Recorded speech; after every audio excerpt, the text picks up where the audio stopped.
আল্লামা শেখ সাদি রহমতুল্লাহ আলাই নামক একজন আল্লাহর বড় আবেদ বান্দা। আল্লামা শেখ সাদির একটা ছাত্র ছিল, বুজুর্গ ছাত্র।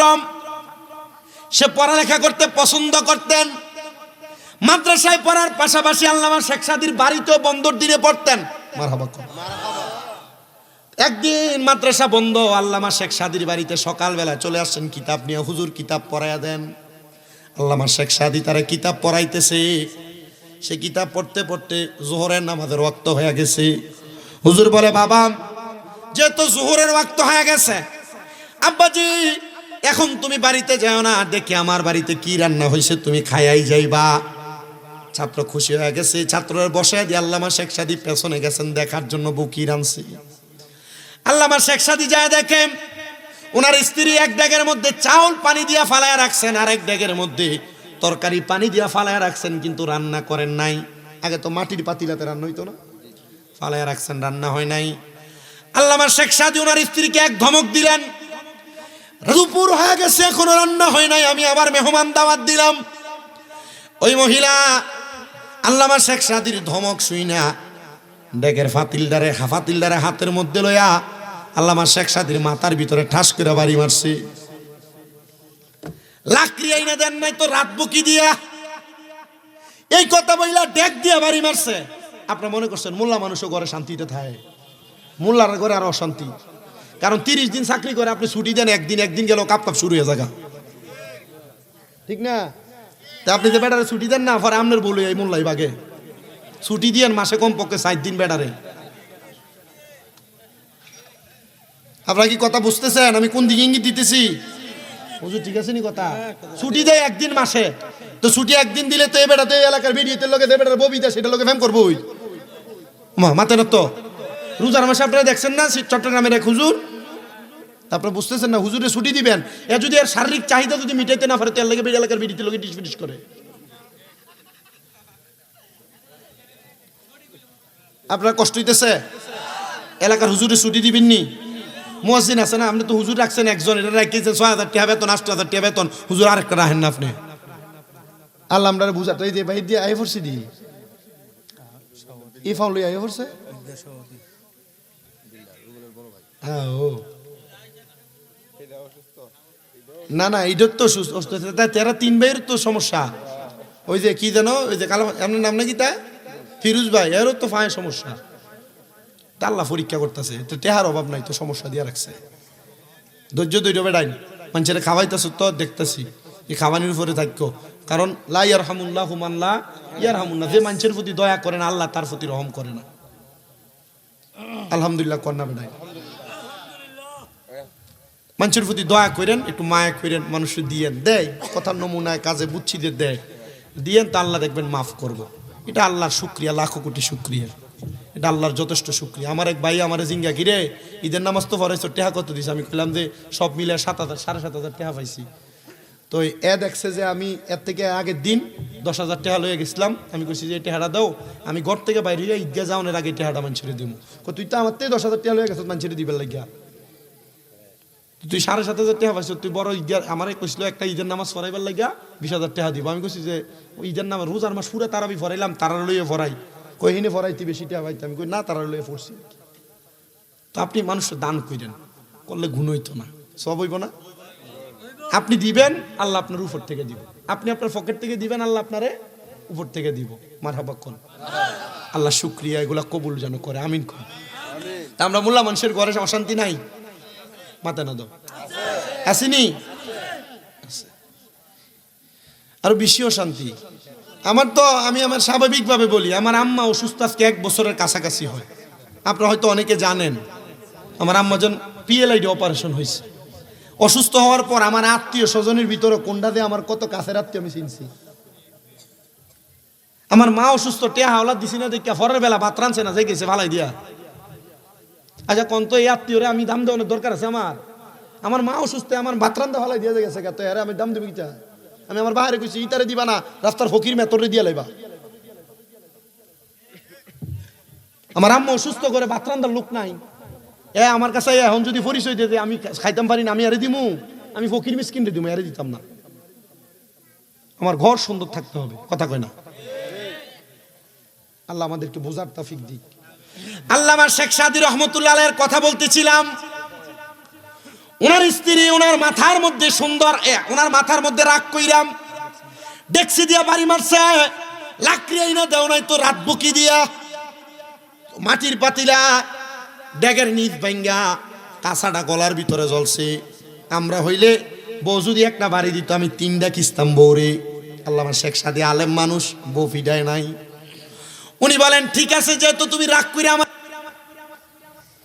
গলার মধ্যে ড্যাগের কাঁচাটা আটকে গেছে, ড্যাগের কাঁচাটা উনি না খুইলা বলে স্ত্রী গো এখন আমি বাইর হব, হইয়া এলাকার মানুষরে বলবো দেখো আমার স্ত্রী আমার কত ভালোবাসে, আমার স্ত্রী আমার মোহাব্বত করে গলার মালাটা পরাইয়া দিছে। বেড়ি একটা লাভ দিয়ে স্বামীর পায়ে ধরছে, ডাক দিয়া কয় স্বামী গো আপনি যদি এই কথা এখন মানুষকে বলেন মানুষ আমারে ধিক্কার দিবে, কারণ বেড়ি বুঝ জ্বালাইছে এটা গলার মালা না, এটা বেড়ি বেজ্জতি করা কথা কয় না কা। তাহলে বউ আপনার একটা কথা কইলে আপনি ফিরে তার উত্তর দিতে হইব, বিষয় এটা না। আপনি তারা যদি সিম্পল যদি টেকনিকে বুঝাইতেন পারেন, বেড়ি এমনি আপনার কাছে মায়ের ধরে মাপ চাইব। আল্লামা শেখ সাদীর মাথার মধ্যে বাড়ি মারছেন, আর উনি বলে আমি এখন যা বলবো এই এলাকার মানুষ লাস্টে দিয়ে আমি শেষ, আমি একটু গোছাইতেছি ঘটনাটা বলে শেষ গোছাইতেছি, এমনি তো 2 ঘন্টা গেছে। আল্লামা শেখ সাদী রহমতুল্লাহ আলাইহি শুধু বলছেন আমি এলাকার মানুষের কাছে যা বিচার দিব, আমার স্ত্রী আমারে বড় মোহাব্বত করে গলার মালা পরাইছে। আল্লামা শেখ সাদীর স্ত্রী সাথে সাথে ওনার পায়ে ধরে ফেলছে। আল্লামা শেখ সাদী আবার যখন ওনার ঘরের থেকে উল্টা পথে গেছে, লাকড়ি আইনা দিয়া উনি যখন ওনার ছাত্রর সামনে গেছে, ছাত্ররা ডাক দিয়া কই বাবা ভালো মতো পড়ো। ছাত্র কই হুজুর লাকড়ি আইনা দেন তারপরে পড়বো, কারণ আজকে আপনার ঘরের খানা না খেয়ে আমি যাইতাম না। জোরে জোরে কন্যা মারহাবা। আল্লামা শেখ সাদী কো বাবা এই পড়াটা পড়ো, আমি লাকড়িটা লই আই। আল্লামা শেখ সাদী জং লাগেছে লাকড়ি আনবার লাগা, গাছ উঠছে লাকড়ি ভাঙ্গা ভাঙ্গা ফালাইতেছে, আর বাঘ একটা নিচি দিয়ে আল্লামা শেখ সাদীরে খাইব, গাছের আড়ালে লুকাইছে। আল্লামা শেখ সাদী গাছের উপর থেকে কয় ফাইসি যাক ভালো হইছে, এতক্ষণ কম লাকড়ি ভাঙছি, এখন আরেকজন ফাইসি আরে দিয়া লাকড়ি ফুজাই করে নন যাইব। আমরা তো মোল্লা মানুষ, হারাম সবার ঘরে ভাত খাল লাগে, সুদকুরুর ঘরেও খাই, ঘুষকুরুর ঘরেও খাই, বালা মানুষের ঘরেও খাই। অন খাওয়ানোর কারণে আমরা দো কবুল হই না, কথা কয় না দি আপনি কি জান না আপনি? আর এই তো মোহাব্বত, এবারে চিন্তা দিব কে পরে এই আব্বা এটা এবারে ছুটি দিলাও, এই রসিকতা করছে, আপনি রাগ করি না চাইন বিড়ি খেলি কি তুইব।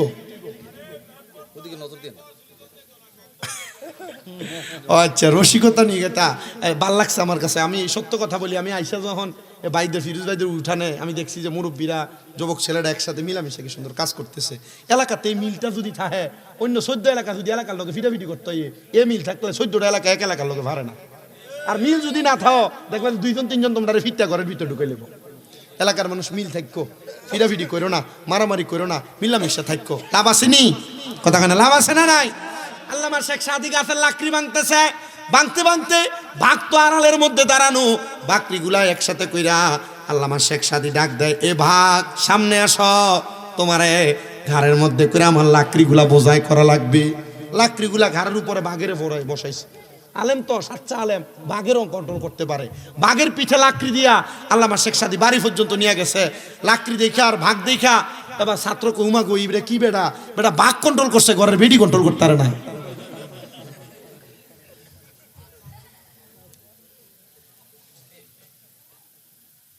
আসলেই কঠিন। বাঘেরে ফুস মানান যায়, ঘরের বউ যদি ঘাউরা হয় এটারে ফুস মানান যায় না। জোরে কইও না মেম্বার, বাচ্চা কইতো না। এ প্রিয় মুসলমানেরা শোনো, অন্তরের কানটা লাগে শোনো। উনি লাকড়িগুলা ওনার স্ত্রীর দিয়ে আল্লামা শেখ সাদী ছাত্রের সামনে আসছে। ছাত্র কই হুজুর এত বড় আলেম, আপনি জংলার একটা ভাগ রে আপনি কন্ট্রোল করে ফেললেন, কিন্তু নিজের স্ত্রীরে কন্ট্রোল করতে পারলেন না। হুজুর আপনি এক বউ নিয়ে কেন পড়ে আছেন? শরীয়ত তো 4টা বিবাহ করতে বলে, আপনি চাইলে তো আরেকটা বিবাহ করতে পারেন। আল্লামা শেখ সাদী জবাব দেয় 3 শয়তান কন্ট্রোল করতে পারি না, তুমি বলো আরো 2 শয়তানের দায়িত্ব নিতে। উনি একমত ছাত্ররা শিখাইতেছে আর বুদ্ধিও দিতেছে। ছাত্র হুজুর আপনি এত বড় আলেম, আপনি চাইলেও তার বিয়ে করতে পারেন। হুজুর কবারে 3 শয়তান কন্ট্রোল করতে পারি না, আর 2 শয়তানের দায়িত্ব নিতে কও। ছাত্র বলে হুজুর আপনার এই কথার বেদ বুঝলাম না, বেদরা বুঝা দেন। আল্লামা শেখ সাদি বলে বাবা, আদমকে ধোঁকা দেওয়ার জন্য একটা পুরুষের সঙ্গে একটা করে শয়তান, একটা নারীর সঙ্গে 2টা করে শয়তান আছে ধোঁকা দেওয়ার জন্য। বিরিয়ায় রাগান্বিত হুটহাট হইয়া দেও না, তোমার ধোঁকা দেওয়ার জন্য 2টা শয়তান সব সময় কাজ করে। যদি আমি আরেকটা বিবাহ করি তা আমার সাথে 1 শয়তান, আমার বর্তমান স্ত্রীর সাথে 2 শয়তান, মোট 3 শয়তান। আরেকটা বিবাহ করলে আরো 2 শয়তান যোগ হবে, তা আমি 5 শয়তানকে কেমনে কন্ট্রোল করব? এই জন্য আমি আরেকটা বিবাহ করি না। তো 2 বিবাহ করা জায়েজ, তবে ইনসাফ করতে পারলে, কন্ট্রোল করতে পারলে, না পারলে 2 বিবাহ করা জায়েজ নাই। বলে হুজুর কি বলেন? বলে হ্যাঁ, এক বউরে বিয়া কইরা ভালো বুড়া খাওয়াইবেন, দামি কাপড় কিনে দিবেন, আরেক বউ অবহেলার মধ্যে পড়ে থাকবে। না না না না, এমন হতে পারে না। পারে নাকি? 2 বিবাহের আদেশ আছে, তবে ইনসাফ করা লাগবে। এত ইনসাফ করে না, করেন ইনসাফ? ইনসাফ করে না। আমি যেদিকে বিয়ে করছি এটাও 2টাই করছি বিয়া। ইনসাফ করার দরকার আছে না? 2টা কাজ 4টা করে ইনসাফ করতে পারলে। আর এখনের যুগে যদি কেউ 2টা বিয়ে করে, সমাজের মানুষ কয় এবারে কত বালা, 2টা বিয়ে করছে, 2 বিয়ে করছে, আর ক্ষমতা আছে, লালন পালন করার সামর্থ্য আছে। আর আমার মা বোন জীবনও মানবেন না, আপনি 2 বিয়ে করা জীবনও মানবে না। কিন্তু কোরআন বলে 2টা বিবাহ করা যায়, যদি স্বামীর সামর্থ্য থাকে সে 2টা বিবাহ করবে। 2টা না, 2টা থেকে শুরুই করছে, 2টা দিয়া। এক বিয়ের কথা তো নাই, 2টা দিয়া করছে। মাসনা সুলাসা অরুবা, 2টা ফাললে 3 ফাললে 4 বিয়া করো। আল্লাহ আমাদের তৌফিক দান করেন। আমি নাস্তিক হইছে, অনুমতি দিবেন কোন এতিম মেয়ে থাকলে, অথবা স্বামী হারা, স্বামী মারা গেছে, জামাইরে বিবাহ করাই দিবেন। এটা হইলে স্বামী পরকীয়ার গুনাতে লিপ্ত হবে না। স্বামী 2 বউ পাইলে 2 বউ চালাইতে যায়, বেটা অন্য বেটির দিকে নজর যাবো, শেষ বেড়া নই। এটা তো করতে চায় না। আমার এক ভক্ত আছে নরসিংদীতে বাড়ি, বেলাবোতে। আপনাদের দোয়ায় সারা বাংলাদেশে আমার অনেক পুরুষ মহিলা সব ভক্ত আছে। তো এই মহিলা, ওনার স্বামী দুবাই থাকতো, তা আমাদের বাড়িতে দীর্ঘ 6-7 মাস আমার আম্মার খেদমত করছে অসুস্থ থাকা অবস্থায়। উনি ওনার স্বামীকে সবসময় কইতো যে আপনি আরেকটা বিয়ে করেন, আপনি আরেকটা বিয়ে করেন। তো ওনার স্বামী এটারে পজিটিভলি না নিয়ে নেগেটিভ নিছে, আরে আমার বিয়ে করতে কয় না জানি কোন দিকে জায়গা রে। তো আমি আমার বাড়িতে বলছি, আপনি বারবার এই কথা বলেন কেন? না হুজুর, বিয়ে করলে তো অসুবিধা নাই, যদি ওনার মাধ্যমে যদি আরেকটা এতিমের দায়িত্ব নিতে পারে বা স্বামী হারা মহিলার দায়িত্ব নিতে পারে, এটা তো ভালো কাজ।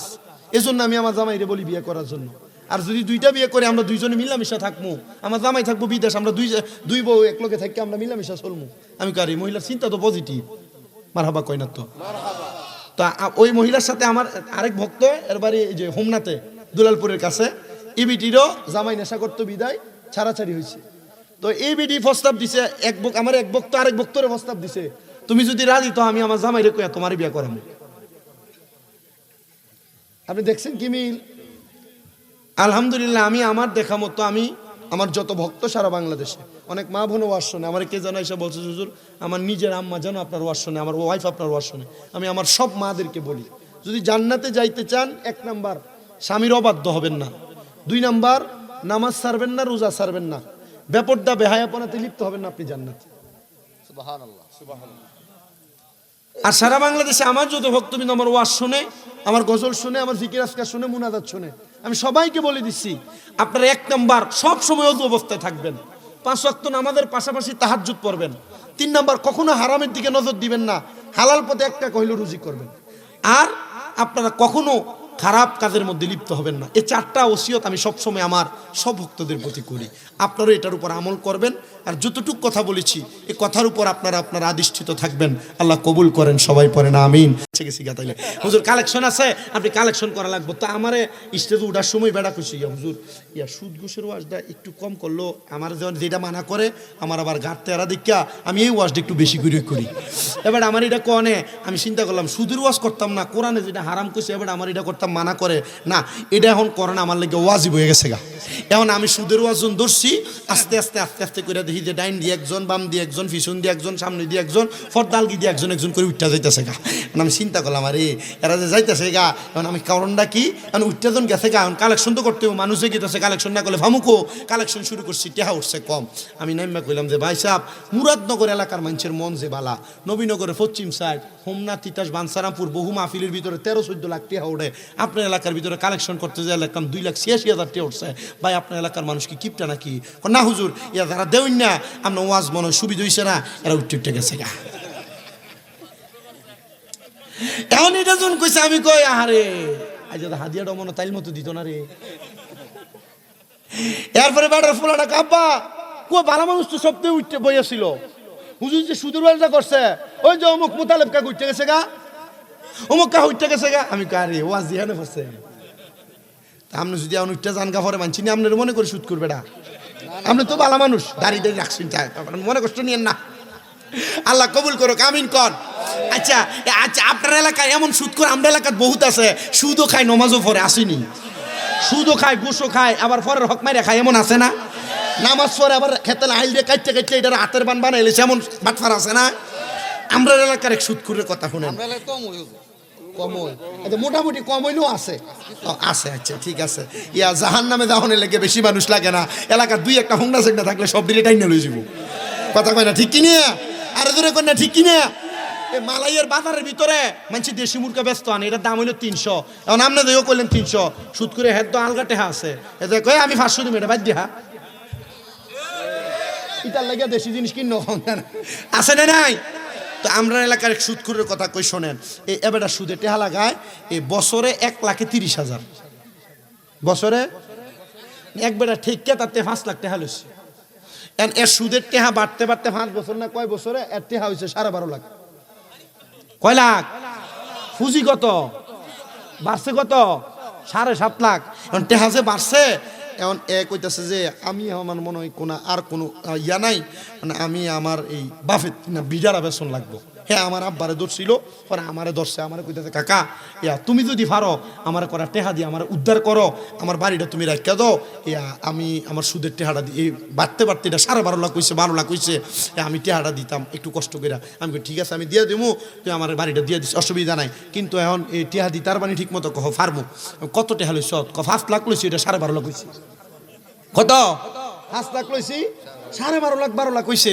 আমি বললাম তো আচ্ছা ঠিক আছে দিয়া দিও তো আমার এখন আপাতত 1 লাখ টাকা দাও ইস্টাম লইয়া তার 1 লাখ টাকা দিছি এখন পরে এই 12 লাখ টাকা দেও না লেগা আমার কাছে এক সপ্তাহ পরে তার এক ভাইরে লই আইছে এখন আয়া আমার জিজ্ঞেস কাকা একটা কষ্ট রে বাবা টাকা তো দিবা বাড়িও বেচমু খেতে ফাতরে যে দুই টাকা দিয়ে অর্ধেক টাকা দিয়া বাড়ি 30 লাখ অর্ধেক টাকা দিয়ে খেতে যদি 2 ঘন্টা জায়গা লইয়া বাড়িটা করে থাকতারি চলবো কিন্তু আব্বা একটা কষ্টর কথা কইতাম তোর কাছে আমি কইলাম কিতা কথা ও বাবা সুদখোর হয় এত বড় সুদখোর হয় এটা তো বুঝি না আব্বা আমি কি তো সুদখোরের ভিতরে আবার বড় সুদ আসেনি শুদ্ধ সুদ এটা হারাম হারামি কথা কই না ঠিক কি না এত বড়টা খাইলেও সুদ এক টাকা খাইলেও সুদ আমি কইলাম ঘটনাটা কি তা কসাই এ আমার কইতাছে কাকা আমার সুদের টেহাটা তো 5 লাখ 12 লাখ হয়ে গেছে গা আমি তারে যাই কইলাম ভাই রে আসলে আমি তো আমার জায়গাটা বেচা তোর টেহাটা দিমু ইয়া তুই উপরে 2.5 লাখ টাকা কম নে 10 লাখ টাকা দি তুই একটু কষ্ট করে মাইনা জায়গা কাকাতে আমার জবাব দিছে আমি যদি তোর থেকে 2 লাখ টাকা কম নেই কবরে গেলে কি আল্লাহ সুদের টেহা খাওয়ানোর কারণে একটা বাড়ি আমারে কমাই দিব জানে হেরে বাইরে এর লাগে কম খায় না বেশি করে ওই খা কথা কয় না দি ঠিক কিনা জানে হেরে কমরে গেলে ফিটাইবো হে তবু বেশি করে খা কাকা এই কথা কই আমার লগে লগে বাইরে তার পকেটের ভিতরে 7 লাখ টাকা টুপি আসর আজানটা দিছে ঠিক আছে যা যা যা ইয়া টেহা ফুরাটা লই আইস এ টুপিটা বাইর করে দিয়া মাথাত লাগে মসজিদে ঢুকে গেছে খা উমারে এটা সুদ খায় আসেনি কথা কইেন হ্যাঁ বিরিয়া তোমরা যারা তোমাদের জামাই টাকা ইনকাম খাও জামাই কামাই করে 15,000 টাকা তুই বেটি ঈদের মার্কেট করবার লাগে তুই কজে তোরা দিত 20,000 টাকা মাথা না তো বেড়ায় বেটা কামাই করে 15,000 টাকা এই বেটি নিয়ে গিয়ে 10,000 টাকা বেটির এক 3 পিসের দামে 8,000 টাকা কথা কই না তুই আম্মা তুমি একবার জিগাইলা না যে কোন টেহাটা দিয়ে তোমার টেহা দিল, কারণ বেড়া তখন হালাল টেহা দিয়ে বেড়ি টেহা দিতে পারে না, তখন বেড়া আবার সুদে টেহা লাগায়, ঘুষে টেহা লাগায়, মানুষের টেহা চুরি করে, সরকারি চাকরি করলে ঘুষ খায়, কথা কয় না তো ঠিক কিনা? এ মা হারাম টেহাডি খায়া হারাম টেহা দিয়া যে মুরকার রান খাইতেছ, শুধু শুকরের গোস্ত হারাম না, সুদের টেহার গোশের টেহা দিয়া গরুর গোস্ত খাইলে এটাও হারাম, সুদের টেহার গোশের টেহা দিয়া খাসির গোস্ত খাইলে এটাও হারাম, কথা কয় না ঠিক কিনা? সাবধান, সতর্ক, এটা থেকে সাবধান হয়ে যাগা। মা স্বামীর কথা মাইনো শুইনো, এক কাফর একবার দিলে এক তরকারি দিলে খাইও, খাইয়া মাইনা নিও। আর এখনকার যুগের বিডিয়াত এমন ঘাট তেরা, জামাই যদি কয় একটা এ কয় তিনটা, কথা বলেন আসি কিনা? আল্লাহর নবী কই ওই প্রকার মহিলা থেকে সাবধান, যে মহিলার নাম হইল হান্নানা। নবী ওইটাকে কয় যেই মহিলা স্বামীর আদেশ মানে না, এটারে বলে হান্নানা। এ বিডিরে কয় যে তুমি ঘরের বাইরে যাইও না, এ বিডি জামাইরে ঘুমের এক সকাল 10টার ভিতরে নবীনগর বাজার করে চলে, কথা কয় আসি কিনা? এ বিডি প্রত্যেক বৃহস্পতিবারে ওই যে কি হাতার মোড় হয়েছে না একটা, এনে যে চটফড়ি ফুচকা টুচকা পেয়েছে, নতুন রুট হয়েছে যে রাধিকার রাস্তাটা না, এবিডি প্রত্যেক সপ্তাহ বৃহস্পতিবারে এনে না গেলে, শুক্রবারে না গেলে এবিডির ফ্যাটের ভাত জমই না, কথা কয় না দি? আল্লাহর নবী কয় একটা মহিলা তার স্বামীর আদেশ ছাড়া বাবার বাড়িতেও যাইতে পারবে না।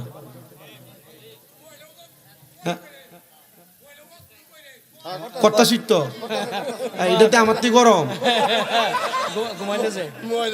আপনি বয়স 12 ভোল্টের, আপনি দেখাইতেছেন 28 ভোল্ট, মারহাবা কয় না তো? হ্যাঁ, অসুবিধা হইতেছে, আপনারা সমস্যা হইতেছে। বেরিয়ে যদি আজকে যাবে না না করতেছে, বেটা ধর্ম তো বাদ গেলে ঈদের দিন জায়গা দিত না বাড়ির ভিতরে। আমার যে দাওয়াত দিছে রুবেল ভাই না, একু অনকে আমি কি ওয়াশ শেষ করে আবার বাইজন লাগবো? না না না, আমার আর বাইত নিন যে দূর আমার আড়াই আনছুন, যে মাছের একটা অত বড় একটা খাড়ি দিছে, এটা খাওয়ানে ফেটটা পড়ছো, কিন্তু এটা আইতে আইতে তো হজম হয়ে গেছে গা। ও আর খাইতাম না আমি, আমি বাদ যেতাম না, আমার বউ বাচ্চা নাই। কয়টা বাজে দেখ শুনি? 12:30 বাজে, জায়গা দিত না তো। আপনার কি কষ্ট হইতেছে? ওয়াজ কি চলবো? স্বামীর অবাধ্য এমন বেরিয়েতে আসেনি, এই আমরা দুইটা বলে, আমার তো জানে খুলে তুইব। পুরা 1 মাস তারাবি ফরাইছি, একটা মাস গেল তারাবি ফরাইছি।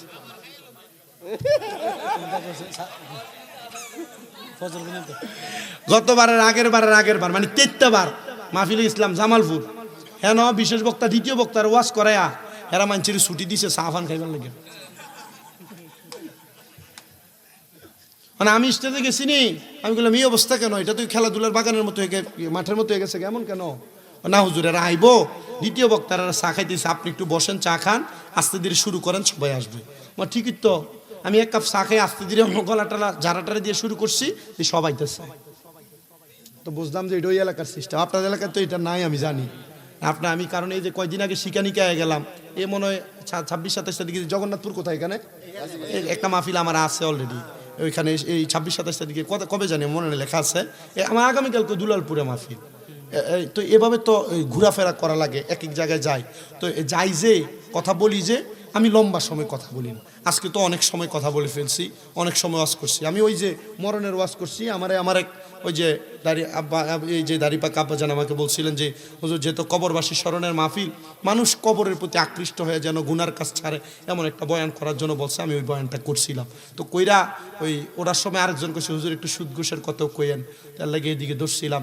আর আরেকজন আবার কইছে হুজুর ওই যে এক বুড়া বেড়া এবারও কইছে হুজুর এই ভিডিওতে ওয়াজ একটু করেন, ভিডিওর জন্য একটু সাবধান হয়। ওই তো আসে তো এটা, ওই যে ও বিচুন দিয়ে হাত তুলছে সাহায্যে, এটা মানে রাজা সাফি তোলা মুরিদ নাকি বইয়া নি? এটা আমি দেখছি, আমি টুফি দেখলেই বুঝি কোনটা কোন দরবারে। মার হাবা কন। আচ্ছা, এমন স্বামীর অবাধ্য মহিলা আসেনি? আমি আমার মাদেরকে বলছি, আম্মা জি আপনার যারা পর্দার আড়ালে, আমি চাই না কোনো মহিলা দোজকে যাক। আপনার কি চান নাকি আপনার মা, আপনার বোন, আপনার স্ত্রী, আপনার মেয়ে দোজকে যাক? আপনার কি চান নাকি? আমি চাই না এ মালাই এলাকার কোনো মহিলা দোজকে যাক।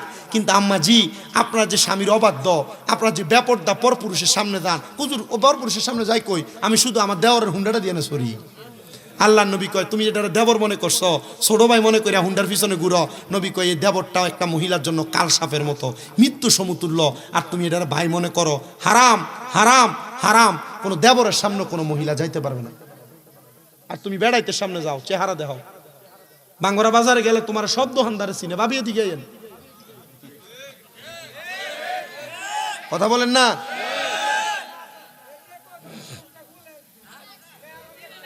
মোষটা খোলেন, চিনি না তো। আমার প্রিয় মুসলমানেরা,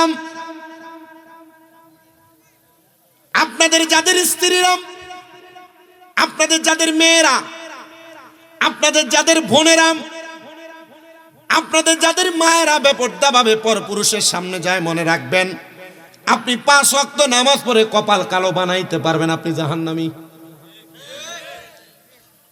জি বলে হুজুর কেন? একটু জানতে চাই। কোন বাবা একটা সন্তান কন্যা জন্ম দেওয়ার পর যদি ওই বাবা তার মেয়েটারে পর্দা না করায়, তাহলে ওই মেয়েটা বেপর্দা হওয়ার কারণে মেয়েটা জাহান্নামে যাবে।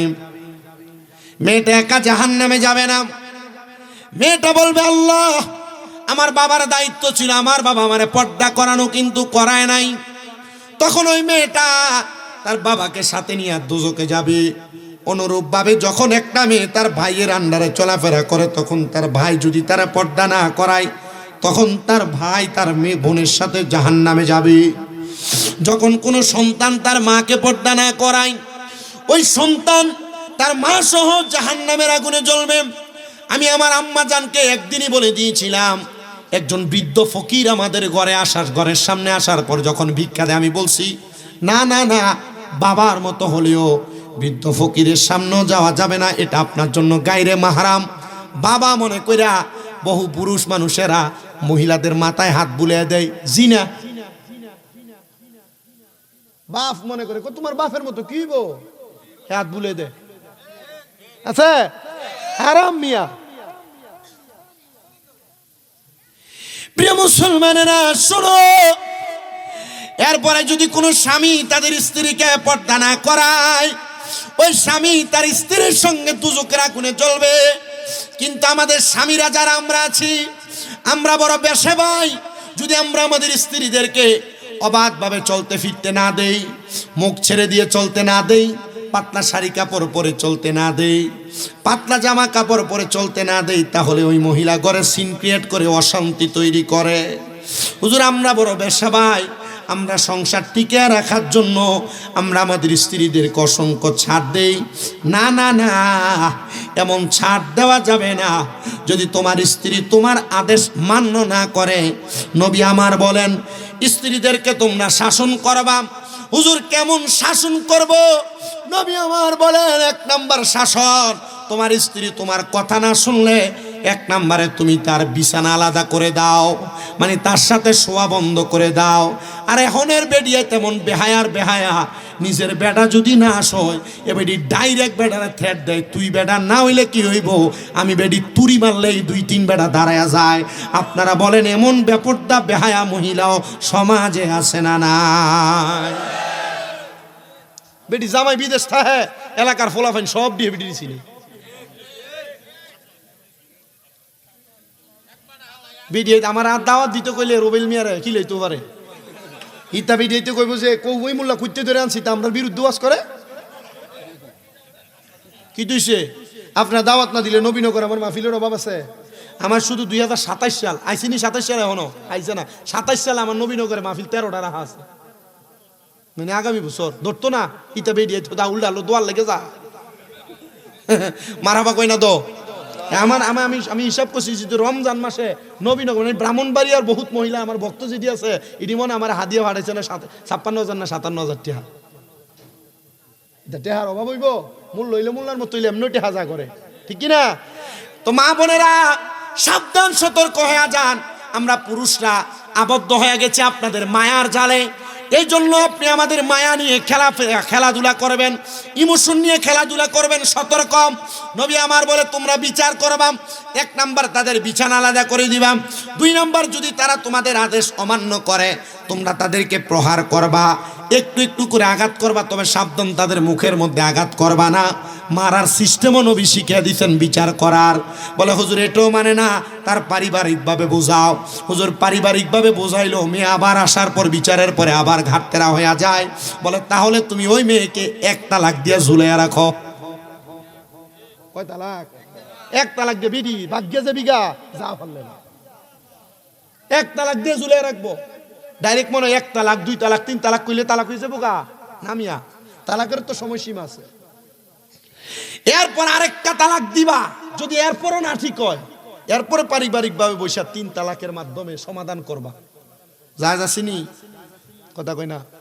আর বিডিয়া স্বামী তালাক দিয়ে দিলে মনে করছো যে জীবনটা খুব সুন্দর, তুমি চাইলে অন্য পুরুষের কাছে যাইতে পারবা।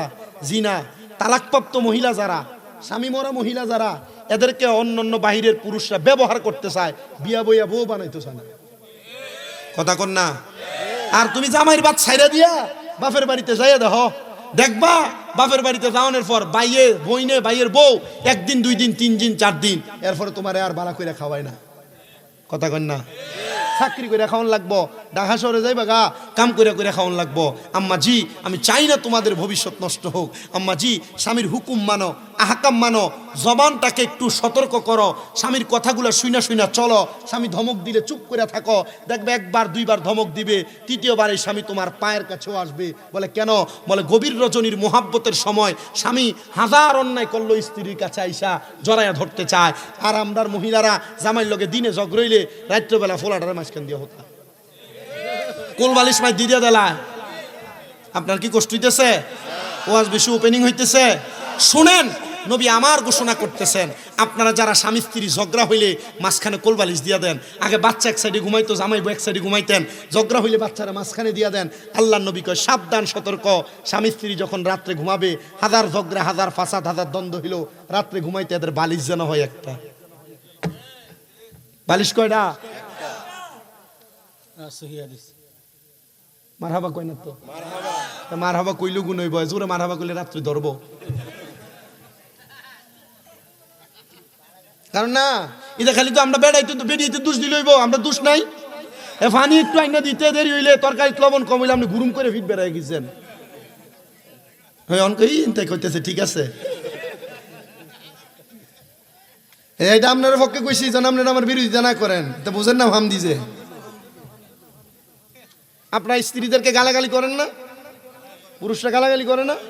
মহিলাদের মা বাবার নাম তুলে গালি দেয় না?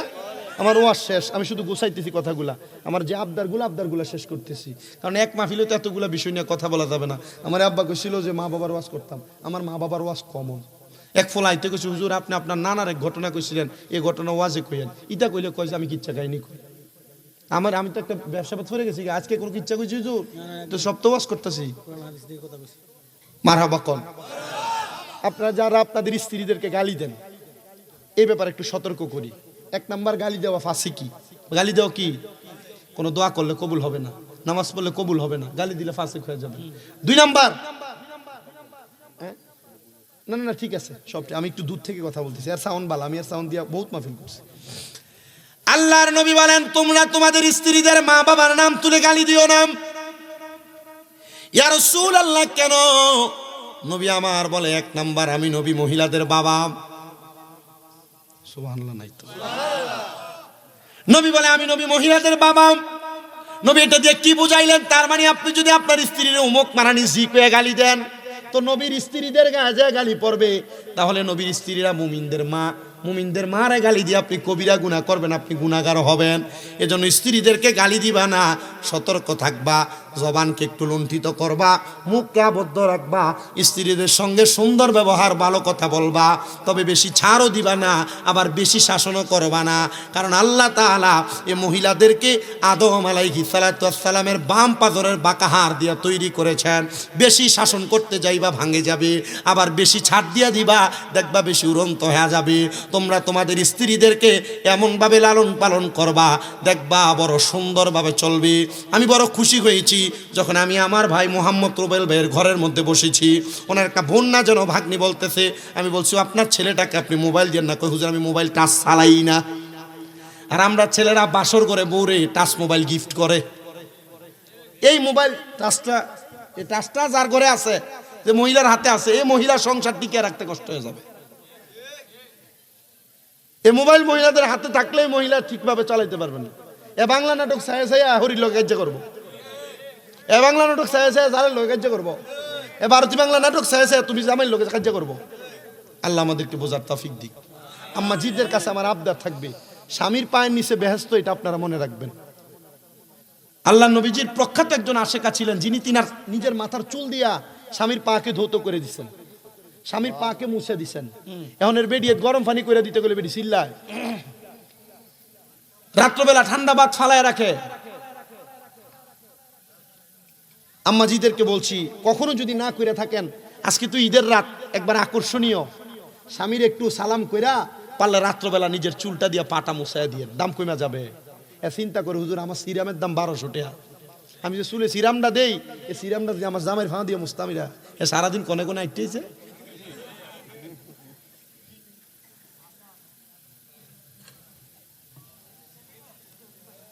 আর বেটি তোমরা তো চালাকি বুঝো না, তুমি রাত্রবেলা জামের কাছে ছোট হয়ে দেবে, দিনের বেলা ঘরে নেতা, কথা কয় না তো। তুমি রাত্রবেলা স্বামীকে মোহাব্বত দেখাইবা, দিনের বেলা এই স্বামী তোমাকে গালি দিতে একবার না 10 বার চিন্তা করবে। রানী ভাববে মারহাবা কন্যা, আর জোরে কন্যা মারহাবা। সবাই একটু মোহাব্বতে পড়েন আল্লাহ আল্লাহ আল্লাহ লা ইলাহা ও আল্লাহ আল্লাহ আল্লাহ।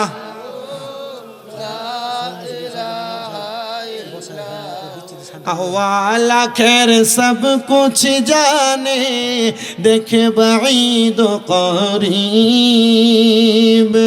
गायब की खबर देने वाला अल्लाह का हबीब नबी जी अल्लाह अल्लाह।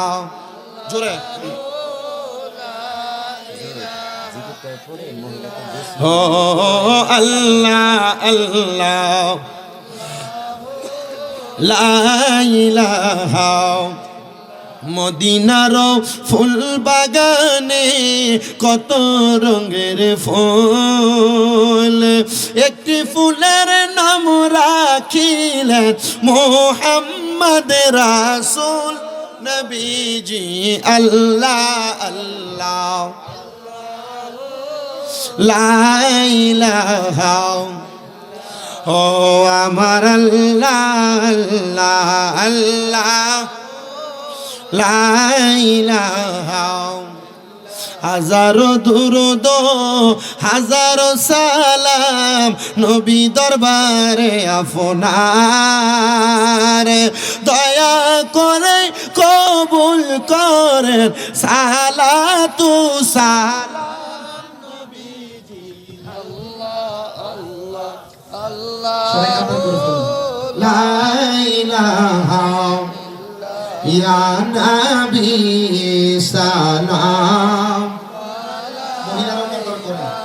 ইয়া রাসূল ওয়া ইন লাম তাগফির লানা ওয়া তারহামনা লানাকুনান্না মিনাল খাসিরিন। মাবুদু ও দয়াল আল্লাহ, আপনি কি আসমানে না জমিনে না পাহাড়ে না দরিয়ায়, গত জীবনে আপনার কত তালাশ করলাম সন্ধান পাইলাম না।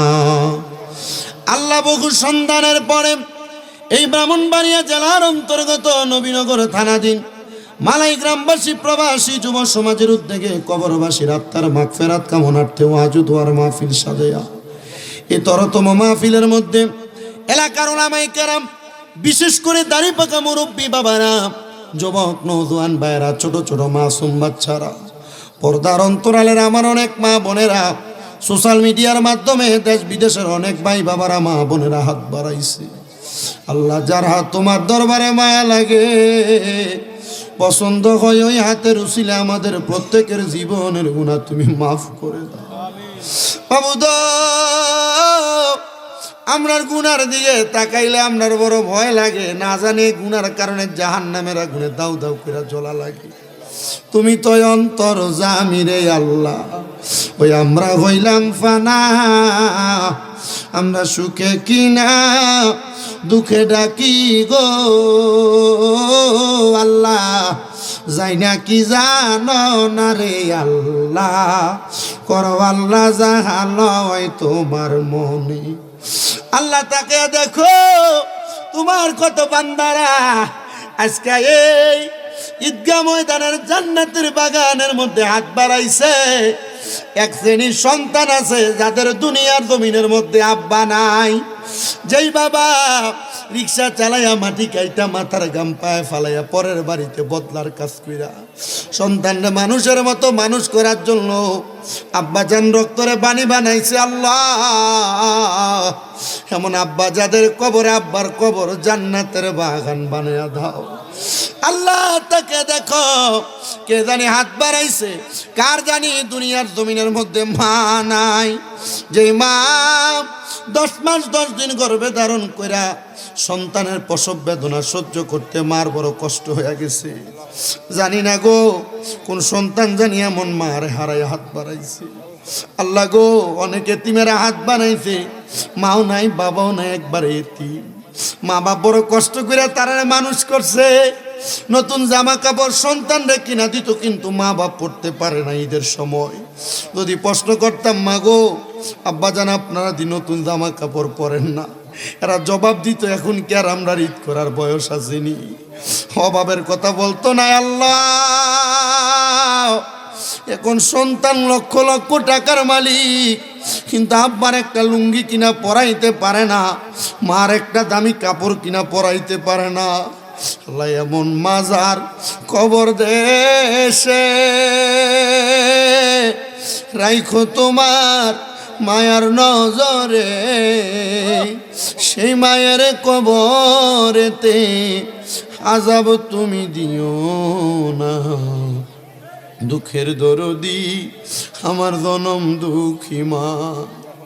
আল্লাহ, তাকে দেখো যাদের মা কবরে বাবা কবরে। আল্লাহ, তোমার আদরের বান্দারা মা বাবার জন্য আজকে কত ফোঁটা চোখের পানি ফালাইছে। আল্লাহ, তাদের আম্মা আব্বার কবরে আর আযাব দিও না। মরিয়া গিয়াছেন আল্লাহ, ওই আল্লাহ যারার মা বাপ মাফ করিয়া দেন না গো আল্লাহ কবরে রাজা। আম্মায় আব্বা চইলা গেছে, আল্লাহ যারারে ফালাইয়া তারারে রাই খাগো গেছে কান্দিবার লাগিয়া। আম্মা নাই রে আব্বা নাই রে যাহার সংসারে, তাহার মতো এতিম নাই রে জগতে। আল্লাহ, যাদের মা বাবা কবরে তাদের মা বাবারে তুমি মাফ করে দাও। যাদের মা বাবা বেঁচে আছে হায়াতে তওবা নসিব করে দাও। অনেকের মা বাবা অসুস্থ, পরিপূর্ণ সুস্থ বানিয়ে দাও। আমার মা আজকে 1 বছরের কাছাকাছি সময় অসুস্থ, তুমি আমার আম্মারে সুস্থ বানিয়ে দাও। মাবুদ গো, ফরিয়াদ তোমার দরবারে। এ এলাকার 6 মসজিদের ইমাম সাহেবানগণ সহ মুরব্বী বাবারা হাত বাড়াইছি। আল্লাহ, আমাদেরকে এই রমজান থেকে অপর রমজান পর্যন্ত নেক হায়াত দান করো, আমাদের গুনাহ মাফ করো, আমাদেরকে উত্তম রিজিকের ফয়সালা করো। সভাপতি মহোদয় ওনার ভাইরা অসুস্থ, দোয়া চাইছে। ওনারা এলাকার সবাই মিলেমিশে আল্লাহ এলাকার মানুষের খেদমত করার তৌফিক দান করে দাও। বিশেষ করে আমার রুবেল ভাই, উনি কঠিন রোগে আক্রান্ত, উনি দোয়া চাইছে ওনাকে সুস্থ বানায়া দাও। আমার মুরব্বী বাবারা কয়েকজন দোয়া চাইছে। আল্লাহ, আমার সবগুলা মুরব্বী বাবা, যুবক ভাই, ছোট ছোট মাসুম বাচ্চা, পর্দার অন্তরালের আমার মা বোনদেরকে কবুল করো। আল্লাহ, আমার অনেক প্রবাসী ভাইরা বিদেশ থেকে দোয়া চাইছে, যারা বাংলাদেশের রেমিটেন্স খাতে নাম লেখায়। আল্লাহ, আমার প্রবাসীদের দোয়া কবুল মঞ্জুর করো। সমস্ত পৃথিবীর মজলুম মুসলমানদেরকে তুমি হেফাজত করো। এ বাংলাদেশের উপর তোমার কাজ রহমত বরকত দান করে দাও। বাংলাদেশকে মাদক নামক নেশা থেকে হেফাজত করো। রব্বুল আলামিন, ফরিয়াদ তোমার দরবারে। আমরা গুনাহগার না খানদার নালায় হাত বাড়িয়ে দিয়েছি। আল্লাহ, আমাদের গুনার দিকে না তাকাইয়া আমাদের জানের জান পানের পান রাহমাতুল লিল আলামিন নবীর উসিলায় আমাদের প্রত্যেকের মরণের আগে আখিরি জবানে মধুর কালেমা পড়াইয়া দিয়েন, লা ইলাহা ইল্লাল্লাহু মুহাম্মাদুর রাসূলুল্লাহ সাল্লাল্লাহু আলাইহি ওয়াসাল্লাম। আসসালামু আলাইকুম ওয়া রাহমাতুল্লাহি ওয়া বারাকাতুহু।